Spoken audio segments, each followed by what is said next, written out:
The sun was beating down that afternoon, the kind of heat that makes the sidewalk shimmer and the air feel heavy in your chest. Jamal Brooks, 16.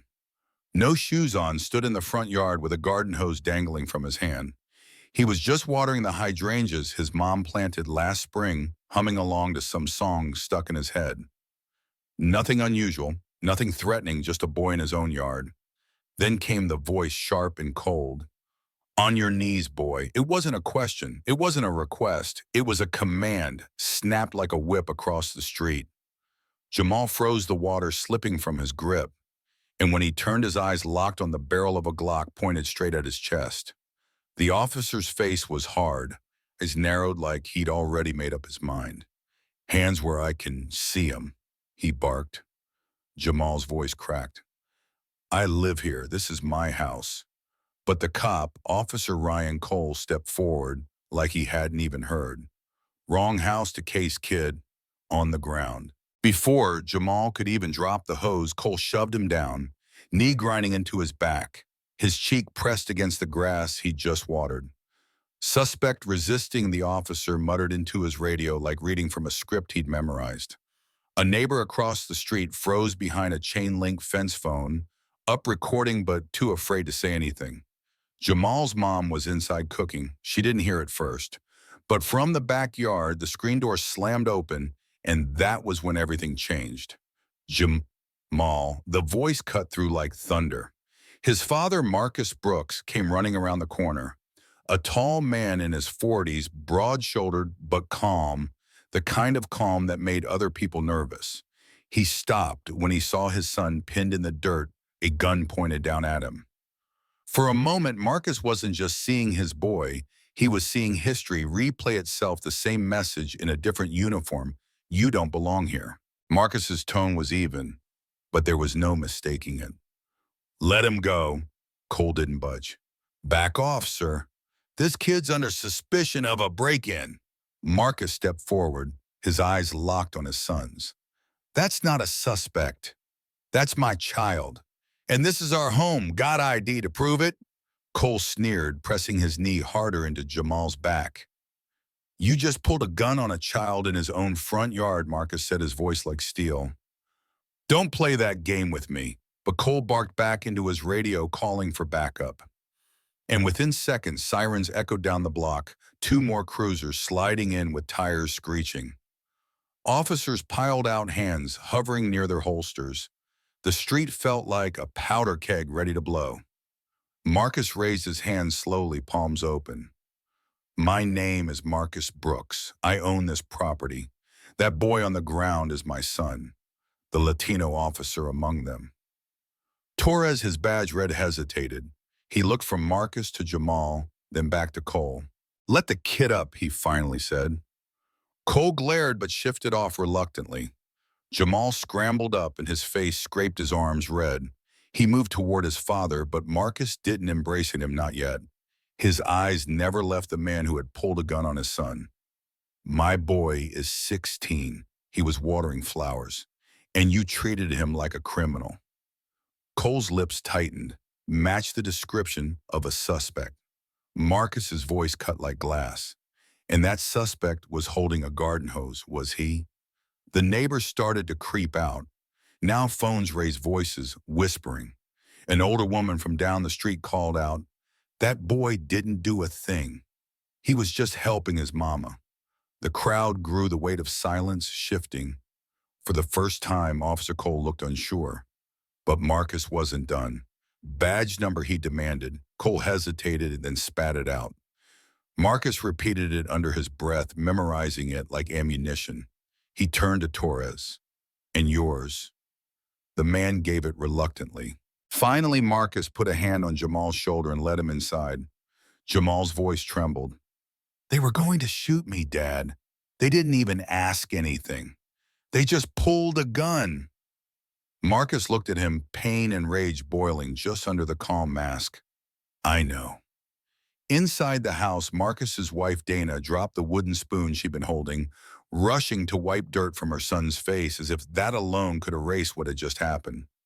Jamal sat stiffly, whispering, I couldn't breathe, Mom. I couldn't. That night, Marcus barely slept.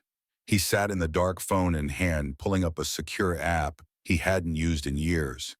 He messaged an old colleague, Samantha Hayes, once his partner at the Department of Justice. She'd stayed on when he retired, now working at a civil rights nonprofit. He typed, "Use of force, minor private property. Victim is my son." It felt like pressing send wasn't just asking for help, it was declaring war. Days later, a package arrived at their door. No return address. Inside was a USB drive. Marcus plugged it in and froze. Body cam footage Cole's own showed him drawing his gun. Before Jamal even turned around, heard him shove the boy into the grass and then clear as day. Cole muttered under his breath, "Typical," and he laughed. It was the kind of laugh that told you he'd done this before, that he thought no one would ever call him on it. Marcus sent it to Samantha instantly. Within minutes, she called Marcus. "This isn't just excessive force anymore.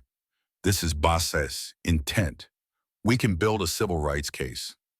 The courtroom months later was packed. Neighbors, reporters, activists, all waiting to see if justice would finally mean something.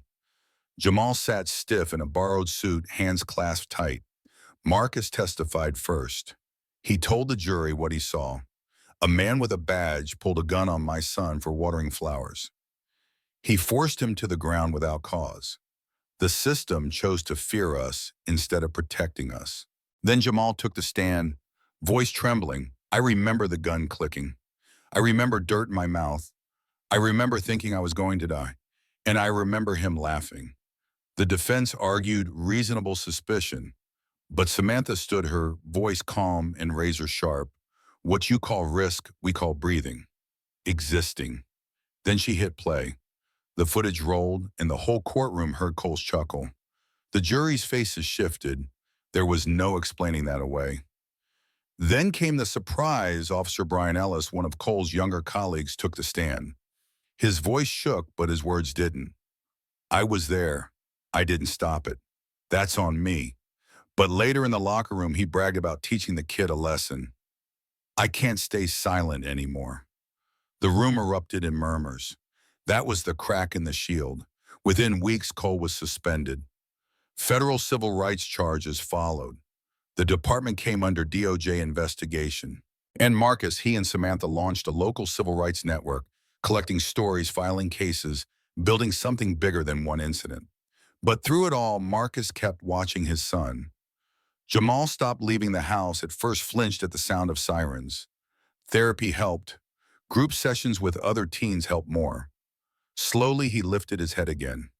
One evening, he picked up the garden hose in the backyard, let the water spray over the flowers again. Dana watched nervously from the kitchen window. Marcus stepped onto the porch. "You feel all right out here?" Jamal nodded. "It's still in my head, but it's getting quieter." He paused, then added, "I don't think I'll ever see cops the same again." Marcus exhaled. "You're not supposed to. You're supposed to see clearly now. That's different than fear." Later, Jamal turned that moment into art. He started photographing Black teenagers in their own yards, their own safe spaces. His exhibit drew a crowd. Under his self-portrait holding the hose were 7 words. They pointed a gun at a child. He pointed back with the truth. People stood in silence before it, some with tears in their eyes. Marcus watched from the corner, not as a hero, but as a father who had refused to let silence win. And that's the thing about stories like this. Sometimes they don't end with parades or headlines. Sometimes they end with a boy just standing in his own yard again, breathing, surviving, refusing to kneel. But now I want to hear from you. Was Marcus right to fight back with proof instead of rage? Do you think silence is just as dangerous as prejudice? Have you ever seen someone misjudged, treated like a threat just for existing? Tell me in the comments, because stories like Jamal's don't just belong to one family, they belong to all of us.